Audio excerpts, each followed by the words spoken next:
Let me give you the day that turns your life around, as quickly as I can. I got 4 parts to the day that turns your life around, and then we're finished for the day. Number 1, disgust. Disgust is a negative emotion, but it can have a very positive, powerful effect. Disgust says, I've had it. What an important day that could be. I've had it. I met a beautiful, powerful, accomplished executive lady in New York. A company invited me to come in and play with the vice president. Extraordinary lady. I got an hour and I found out her story. I said, how did you get here? Big income, and you never went to college, never went to university. I said, how did you get here? Jetty, powerful income. She said, well, let me tell you part of the scenario. She said, when I was a young mother a few years ago, I asked my husband for $10. And he said, what for? He said, before that day was over, I decided I would never ask for yes again. She said, I started studying opportunity, bounded to classes, put myself through school, did the scenario. Now I'm vice president. I make a lot of money. And she said, I kept my promise. I've never, ever asked for yes here. It's called the life-changing day, the day you say, enough. Now you can add an actor. You're disgusted. A man takes a shotgun to his car, blows out every dent, destroys every tire, put it on the ground, and it was there that he had driven this embarrassing thing for the last time. And he said, enough is enough. Here's the last 3. Next, the decision. Decision-making at the life-changing day. If you went home today and in the next few days cleaned up a list, the decisions it could furnish enough inspiration for the next 5 years, 10 years. What an inspiring did you bring yourself to decide? Here's the 3rd, the desire. Wanting to bad enough. Who knows the mystery that we don't know? But here's something I do know. Sometimes desire waits for a trigger, waits for something to happen.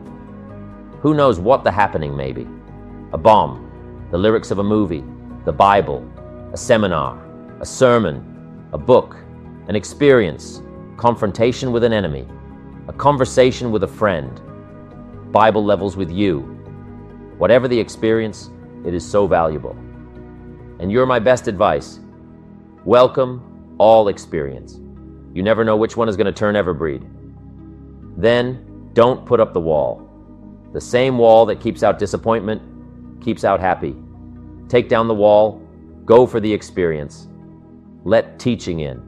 And here's the last, resolved, as I will to the most powerful words in the language. Benjamin Disraeli said, nothing can resist the human will that will stake existence on its purpose. Shortly put, I'll do it or die. That definition numbers all. I got it from a little junior high girl in Foster City, California. I'm going through some words one day. I got to this one. I asked the kids, who can tell me what resolve means? Some didn't know. Some tried. Interesting. The laughter was the best. A little girl about hurled back, I think I know, mister. Oh, what she said. I think resolve means promising yourself you will never give up. I said, that's the best I've ever heard. She's probably giving seminars somewhere today, right? That best heard. I asked the kid, how long should a baby try to learn how to walk? How long would you give your average baby before you say, enough's enough? No, oh, any mother in the world. They are crazy. My baby is going to keep trying. What until what? A magic word. Do I want you to write it down? Until. Promise yourself you'll read the books until all your skills change. You'll go to seminars and payrolls. You get a handle on it. You let them do it until it makes sense. You'll go to school until you understand. You practice until you develop the skill. Never give up until, however long that is, step by step, piece by piece, book by book, word by word, apple by apple. Walk around the block, go for adult myth, the chance to grow old and resolved that you'll pay the price until you learn, change, grow, become. Then you'll discover some of life's death treasures when you pay that price. Understanding what you need to know and gathering that information is crucial for leading a good life.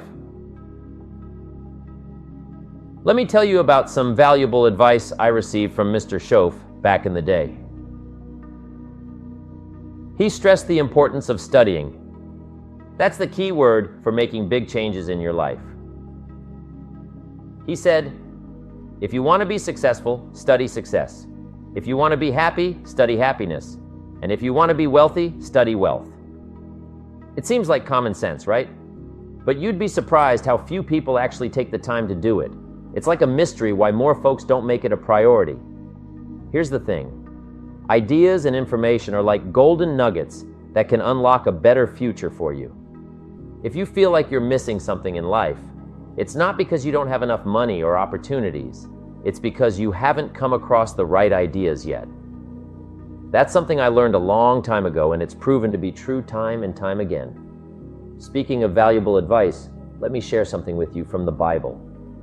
There's a saying in there that goes something like this: seek and ye shall find. So the trick is to actively search for the knowledge and insights that can change your life for the better. It's all about being proactive and curious. Now, when you do stumble upon a brilliant idea, don't just rely on your memory to hold on to it. Write it down, record it, make sure it's captured somewhere safe. That's why tools like journals and recording devices are so handy. They help you store and preserve those precious nuggets of wisdom. But let's talk about leaving a legacy for future generations.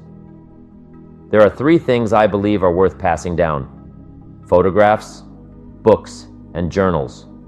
Photographs capture moments in time that can tell a story for generations to come. Books contain knowledge and wisdom that have shaped your thinking and values. And journals are like treasure troves of personal insights and reflections that offer a glimpse into your inner world. Don't forget the importance of reflection. Taking time to look back on your experiences and learn from them is like mining for gold in your own life. It's a chance to extract valuable lessons and insights that can guide you on your journey forward. So whether it's at the end of the day, week, month, or year, make it a habit to reflect on what you've learned and how you've grown. In summary, the path to a fulfilling and successful life is paved with curiosity, study, reflection, and a commitment to passing on valuable knowledge to future generations. It's a journey worth embarking on, filled with endless opportunities for growth and discovery. When my dad was about to turn 76, I told him something interesting. I said, "Dad, can you imagine how cool it would be to take all the things you've learned in the last 75 years and use them to make your 76th year amazing?" Life isn't just about adding one more year. It's about using all the experiences from the past to make the future even better. Think about it. Every conversation you've had, every experience you've been through, they're all like pieces of a puzzle. When you reflect on them, you can learn from them and make each new conversation or experience even better. The more you learn from your past, the brighter your future can be. Most of us already know what we need to do to make our lives better. But the tricky part is figuring out how to use what we've learned to become the person we want to be. That's where being curious and finding out how things work comes in. You might not be able to do everything you find out, but it's important to learn as much as you can. I met a guy named Mr. Schoaf when I was 25, and he gave me some great advice. He asked me how I'd been doing for the past 6 years, and I had to admit, not very well. He told me that 6 years was enough time to realize if I was on the right track or not. And when he asked how much money I'd saved, I had to say none. He made me realize that I needed to change my plan because it clearly wasn't working. Sometimes it can be tough to face our mistakes, but that's how we learn and grow. We can also learn a lot from other people's experiences, both the good and the bad. The Bible, for example, has stories that teach us what to do and what not to do. One of the best ways to learn from others is by reading books and listening to people who have achieved great things. Successful people are often keen readers because they understand the value of learning from others' experiences.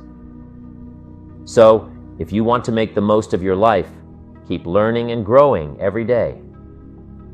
Curiosity drives them to read because they just have to know.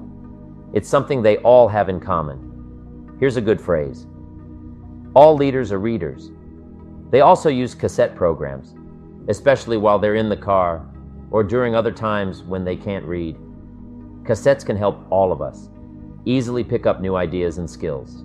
Did you know there are cassettes and books on how to be stronger, more decisive, a better speaker, a more effective leader, have a better effect on other people, become more loving, develop personality, get rich, develop influence, and become sophisticated?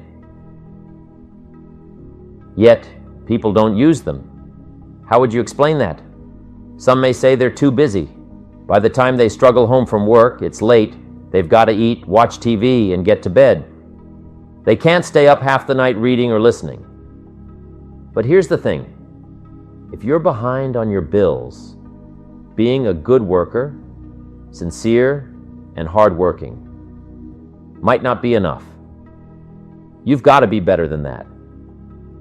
You've got to be a good reader, a good listener. At least you could listen to a good cassette on the way home, right? You don't have to spend half the night reading or listening to educational cassettes, although if you're broke, it's a good place to start. But here's all I ask. Just 30 minutes a day. That's all. Stretch it to an hour if you can, but at least 30 minutes. Half rich isn't bad. 30 minutes. Hear or read something challenging, something instructional every day, and don't miss a day. You wouldn't miss a meal, would you? But not your 30 minutes. You can get along without some meals, but you can't get along without some ideas, examples, and inspiration. There's a Bible phrase that says humans cannot live on bread alone. The next most important thing to bread is words. Words nourish the mind, words nourish the soul. Humans need food and words to be healthy and prosperous. Make sure you have a good diet of words every day. I once told my staff that some people read so little, they have rickets of the mind. And remember, to properly feed the mind, you must have a good balance. Don't just read or listen to the easy stuff. You can't live on mental candy. Here's a thought. Why not call good books and cassettes tapping the treasure of ideas? And if somebody's got a good excuse for not tapping the treasure of ideas for at least 30 minutes every day, or spending the money and getting the books and cassettes, I'd like to hear it. Some excuses you wouldn't believe. Imagine someone saying, I've got this gold mine. I've got so much gold. I don't know what to do with it all. Come over and dig. And the other person says, I don't have a shovel. I'll get you one, says the first person. Do you know what they want for shovels? Replies the other. The point is, invest the money, get the cassettes and books. The best money you can spend is money invested in your self-education. Don't shortchange yourself when it comes to investing in your own better future. Mr. Shoaf got me started on building my library. When I first met him, he said to me, become self-educated. Standard education will get you standard results. Check those numbers and see if that's what you want. If you want something better than standard, you must become self-educated. So I got to work on my library, and now I have one of the best. He recommended a couple of books to get me started. The first one was Think and Grow Rich by Napoleon Hill. If you don't have it already, it's a great one to add to your library. Earl Nightingale has put it on cassette. I read it several dozen times. Shoaf said, repetition is the mother of skill. And if you could have seen my bank account at the time, you would have known I needed lots of that kind of repetition. Some of the ideas in that book made major changes in my life. As I look back now, the book was worth thousands, and I bought it for pennies. I learned a very valuable lesson. There can be a great deal of difference between cost and value. Before I met Mr. Shoaf, I used to ask, how much does it cost? After I met him, however, I soon learned to ask, how much is it worth? I started basing my life on worth instead of cost, and everything changed. The next book he recommended was on nutrition. He said, "Study nutrition. Vitality plays an important part in doing well. Some people don't do well because they don't feel well. It's not that they're not intelligent, it's that they're ill. They don't have the fire and the vitality to do well." So, he really got on me about nutrition. Now, some of those health books are a bit weird, but you can separate out the weird stuff. There are cassettes on nutrition too. Remember, don't be a follower, be a student. Someone says, "I read this book, should I follow?" And the answer is no. Read at least 2 books and make up your own mind. Don't be a follower, be a student. So take care of yourself. A person's library of books and cassettes reveals their most dominant desires. It's interesting to walk into someone's house and browse through the library. What does your library say about you? So, read all the books. Now, here's good news. You don't have to read them all at once. Try this. 2 books a week. In 10 years, that's 1,000 books. If you read 1,000 books in the next 10 years, do you think they would greatly influence all the dimensions of your life? The answer is, of course. But here's what's exciting. It's only 2 books a week. However, I would suggest if you haven't read 2 books a week for the last 10 years, you are about 1,000 books behind. Can you imagine the incredible disadvantage it will be 10 years from now to stride into the marketplace 1,000 books behind? Now, the next way to learn from others is to listen. Become a great listener. Get around successful people and listen. Listen to what they say and listen to how they say it. There is something to be said for style as well as content. And never has listening to successful people been easier or less costly than it is today with cassettes like the one you're listening to now. You can own cassette programs by and about the most successful people in any field, and you can listen to their ideas while you do something else. While driving your car, exercising, getting dressed in the morning, anytime. Listening to successful people can be a game changer. Take them out to dinner, ask questions, and most importantly, listen. Even if you need to spend some money on the meal, consider it an investment in your future. Poor people often miss out on this opportunity because they don't see the value in it. They might say, "Let him buy his own dinner. I'm not spending my money." But remember, if you keep doing what you've always done, you'll keep getting what you've always got. Observing successful people is another powerful way to learn. Success leaves clues, so pay attention to what they do. Watch how they shake hands, how they interact with others, and how they carry themselves. Successful people have certain habits and behaviors that you can learn from. Investing in your education is crucial. Set aside some money each month to buy books, attend seminars, and listen to lectures. Think of it as an educational fund for your mind and spirit. The money you spend on expanding your knowledge is a small price to pay for the unlimited potential it unlocks. Time is also a valuable investment.